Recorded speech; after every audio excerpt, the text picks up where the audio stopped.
You are listening to the Navigating Adult ADHD podcast with your ADHD coach and expert, Zena. Hello, my friend. Welcome back. Today we are navigating adult ADHD together. You know the drill. I am so happy you are here.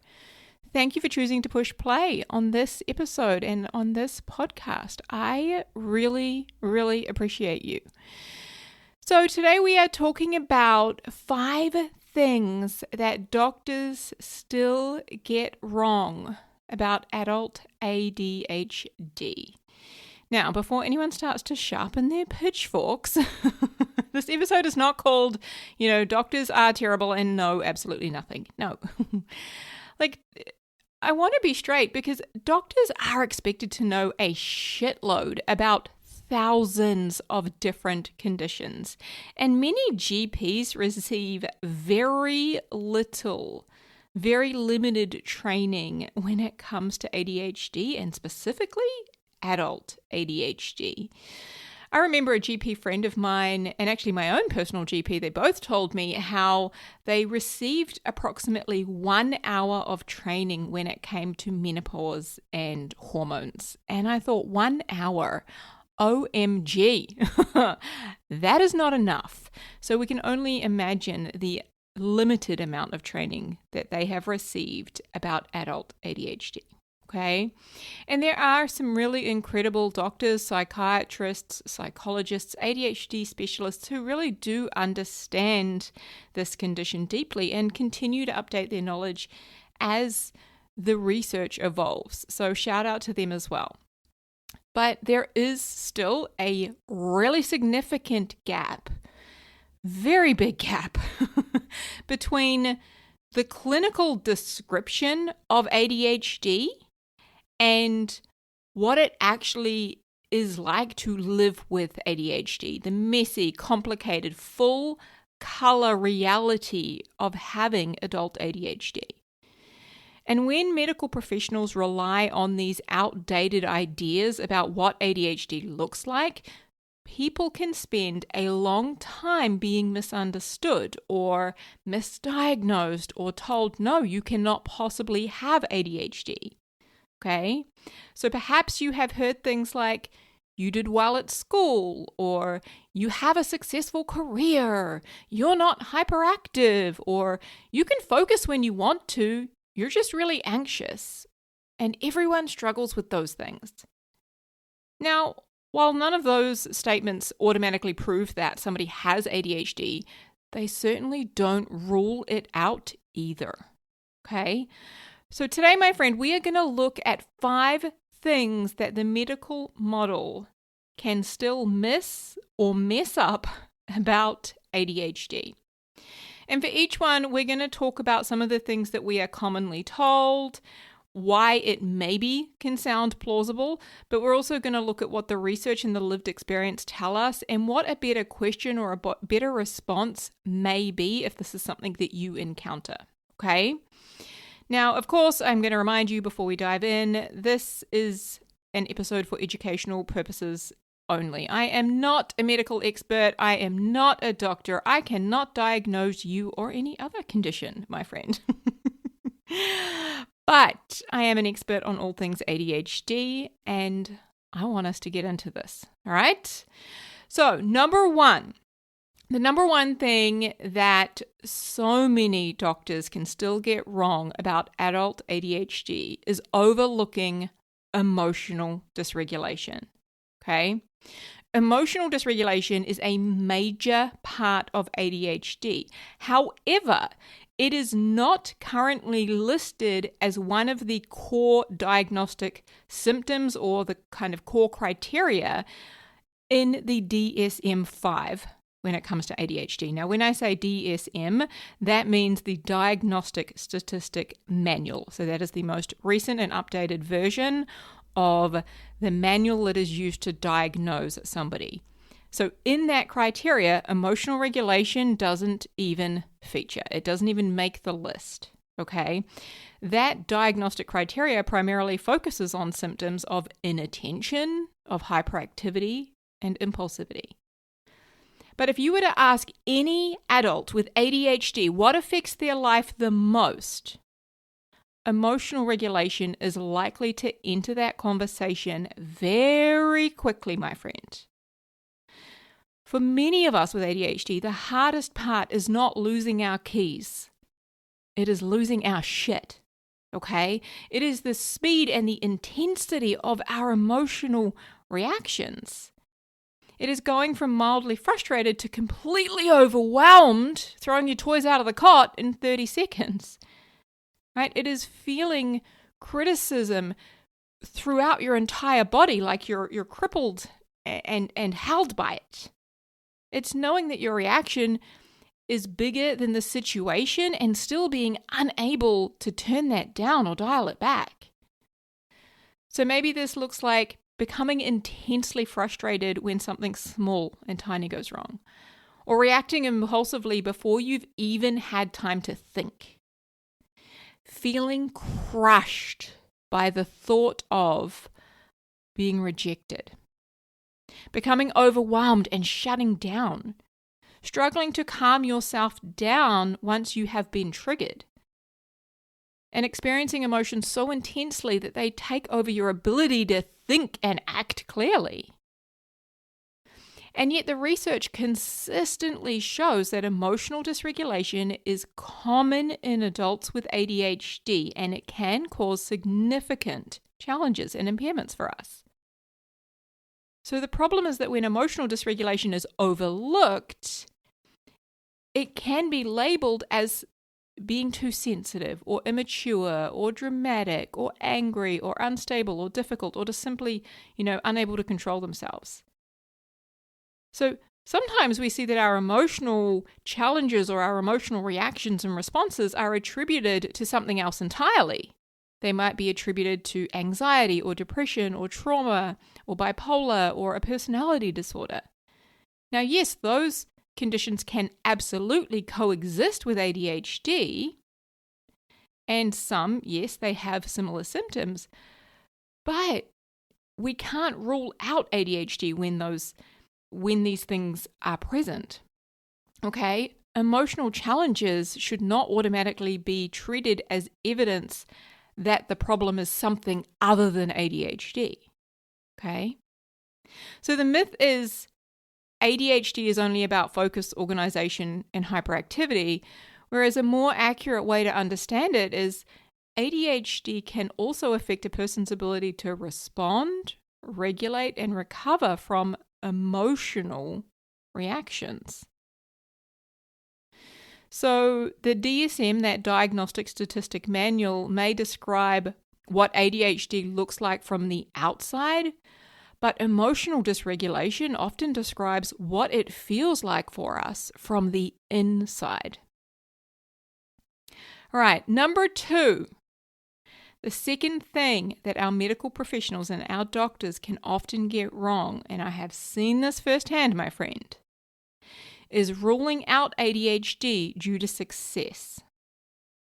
Assuming that success means that somebody cannot have ADHD. So this might sound like you did well at school, or you went to university, you have a successful career, or you run a business. So how could you possibly have ADHD? And the problem here is that this really focuses on what someone achieved while completely overlooking or completely ignoring what it took for them to achieve it. Because success does not mean ease, right? People with ADHD can be incredibly intelligent, ambitious, creative, highly capable people. And we can also rely on and run on perfectionism, anxiety, a fear of failure, people-pleasing, that last-minute panic, pulling all-nighters, over-preparing, external accountability, and a constant pressure that we put on ourselves. So those strategies, they can help us to produce some pretty impressive shit. But they can also lead to chronic stress, right? They can lead to exhaustion and to burnout. Some of us may do well at school because our parents provided structure and kept us organized. All right, let's be honest, that was not me, okay? But some of y'all, that is true for you, right? Some of us can thrive in a stimulating career, but struggle when it comes to paying bills or cooking meals or just managing home life in general, right? You may appear productive and capable in public and then completely fall apart in private. You may be succeeding because you're incredibly talented, and then you might also be still working 3 times harder than everybody around you trying to keep your shit together. So imagine 2 students both receive an A, okay? One student studies steadily over a 2-week period, they sleep well, and they hand in their assignment calmly. Then the second student avoids it for 12 days, writes the entire thing overnight, submits it at 11:59 p.m., and then spends the next day completely exhausted, absolutely wrecked and stressed out.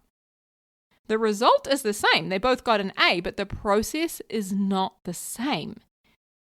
And ADHD often lives in the process. That's where it shows up.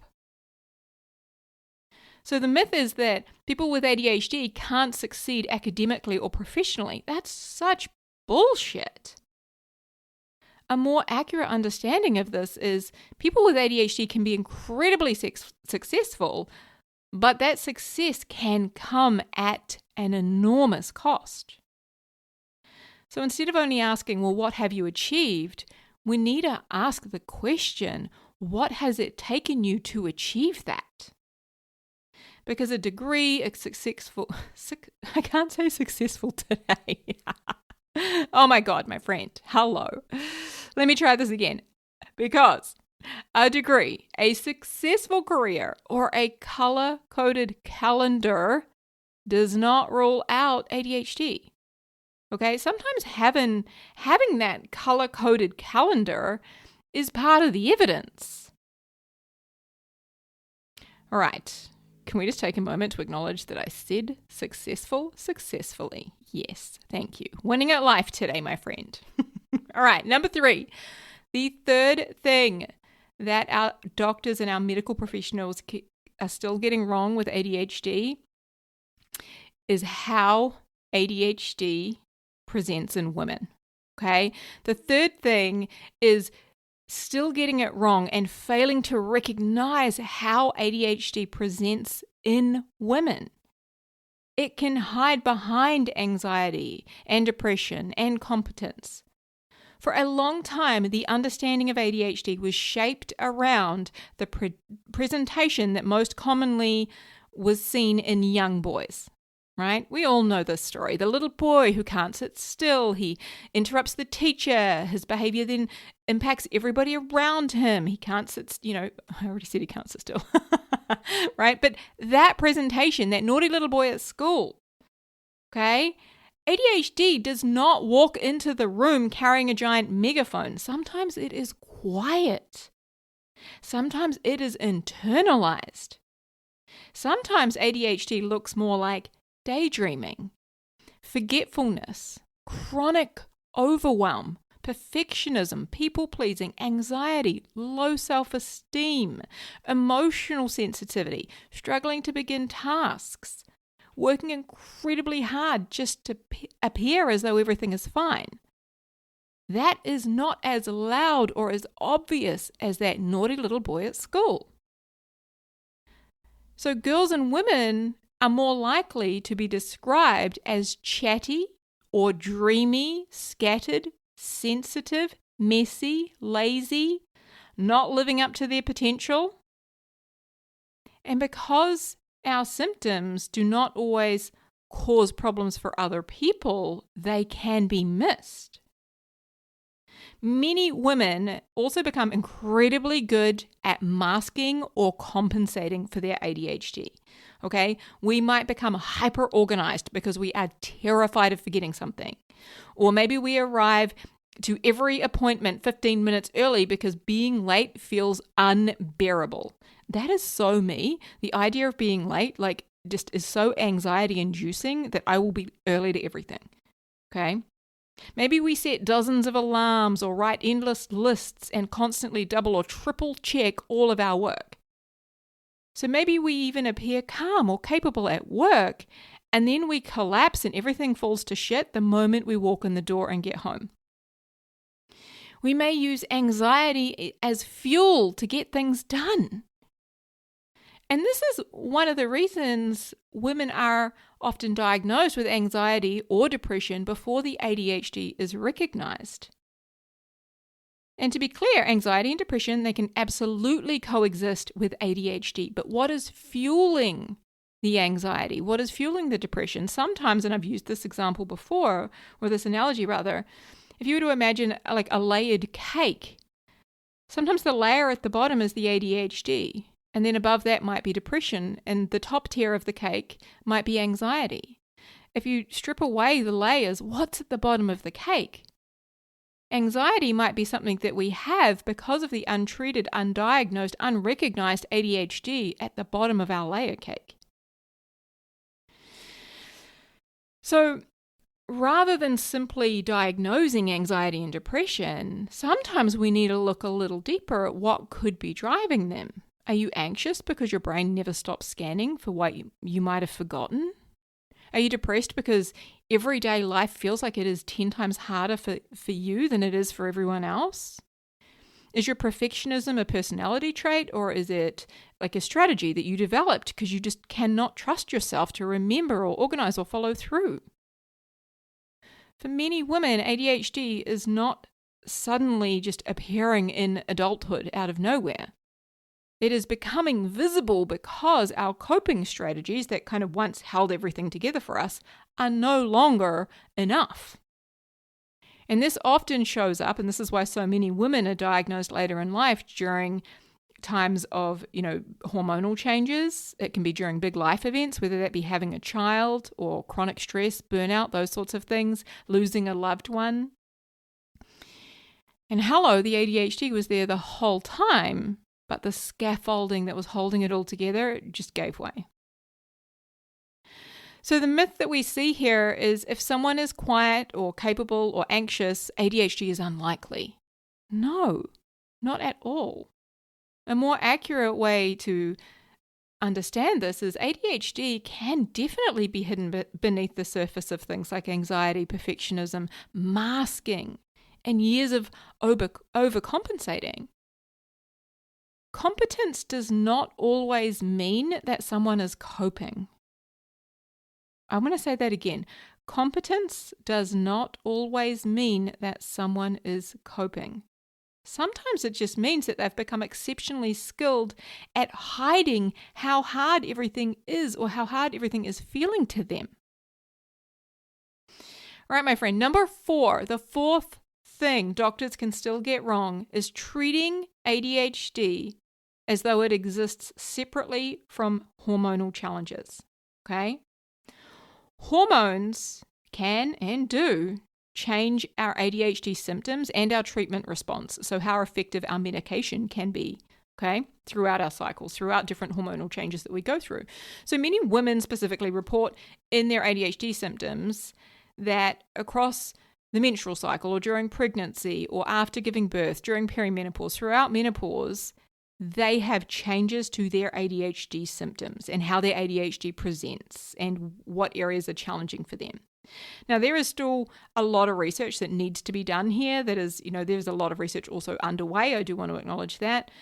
But the evidence that we do have does show that hormonal changes affects attention, motivation, working memory, emotional regulation, and executive functioning.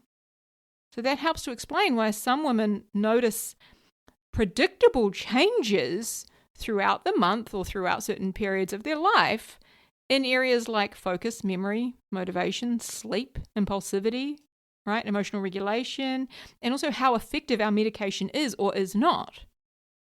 Some women find that their medication seems way less effective during particular parts of their menstrual cycle. This is something that so many of our doctors and our medical professionals have no idea about. They don't understand this. They don't even know this. And yet the research, which yes, is still coming, but it clearly does show that this is a pattern, that this is something that is going on. There's other research that shows how perimenopause, right, women in perimenopause often describe how their brain has just suddenly stopped cooperating. So you might say things like, oh, my memory has disappeared. For me, I think the headline they printed in the newspaper was 35-year-old woman thought she had dementia. Obviously, I said that to the reporter who interviewed me, but I did. I truly worried that I might have dementia because I could not remember the most basic things. Right? We might also say things like, I can no longer rely on the systems that used to work. Right? My strategies aren't working anymore. I feel more scattered, more emotional, more overwhelmed than ever before.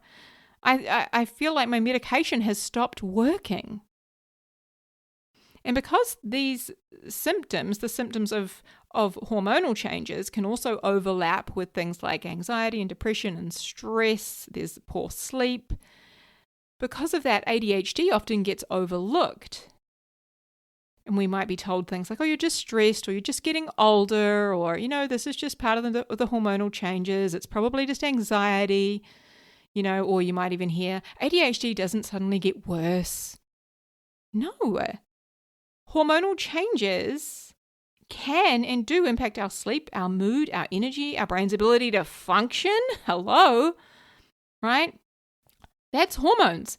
But also ADHD impacts all of those things as well. So yes, it can be really difficult if you're getting diagnosed to know what's what and what's going on. That's why we need to approach these things together. We need to talk about hormonal changes throughout our cycle, throughout our lives, alongside our ADHD treatment and support. Okay? And also to address the medication element here, you may notice that throughout a certain part of your cycle, or as you enter into perimenopause, you might find that your medication becomes less effective at certain times, or just in general.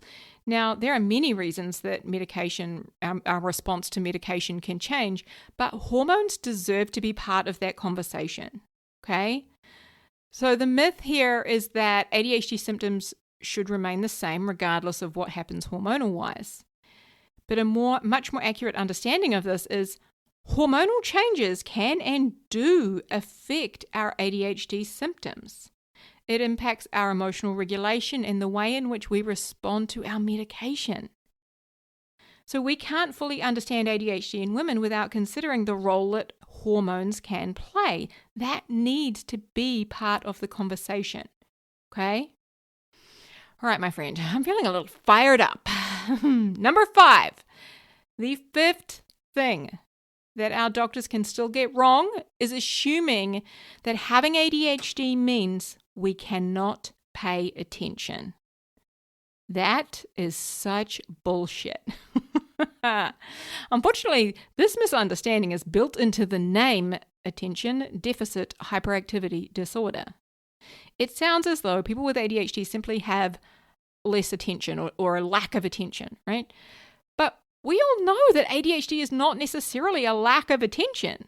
When we're interested in something, we can hyper-focus on that for hours. It is a difficulty regulating that attention. It's a difficulty putting that attention where I want it to go. So this means we may struggle to direct our attention towards something that's important, but really fucking boring. And we may struggle to pull our attention away from something that's really interesting, like, hello, my most recent puzzle, but it could also be something urgent or something really rewarding. We might be unable to begin a simple email or make a simple phone call, but we can spend 6 hours researching the perfect storage container to go into our cupboard.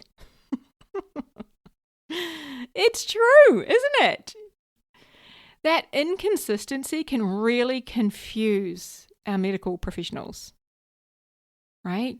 It might lead a doctor to say, well, you can't have ADHD because you can read books, or you can play video games for hours, or you're able to concentrate on that work, or you clearly have no problem focusing. But the question is not simply, can you pay attention? The question we need to be asking is, can you control where your attention goes? Can you control how often you do the thing that you need to do and how easily you can shift that attention? Because people with ADHD may focus incredibly well when something is interesting, novel, urgent, challenging, immediately rewarding, or emotionally meaningful. Those categories, they motivate our ADHD brain. They help us to produce the dopamine that we need to get the thing done. They help us to shift our attention. But we often struggle when something is repetitive or boring. Vague is another one. Oh my God, if you give me vague instructions, I'm lost. I'm out. I've tapped out. I'm gone. If something's low stimulation, right? That is such an ick for us. If it's missing a deadline, oh, good luck. Or even if the reward feels way too far away. This is why someone can perform brilliantly during an emergency, right? Some of us are fucking great under pressure, myself included. When there is a crisis, you want me there. But then we can completely struggle to complete routine paperwork. Ugh. Can you feel me? I know you can. This is also why we can become completely absorbed in something we really, really enjoy. Hello, I did just tell you about my puzzles. Yes, I'm obsessed with WOS jigs, and I've got a stack of like 25 of them sitting in the corner right now. Yes, I do.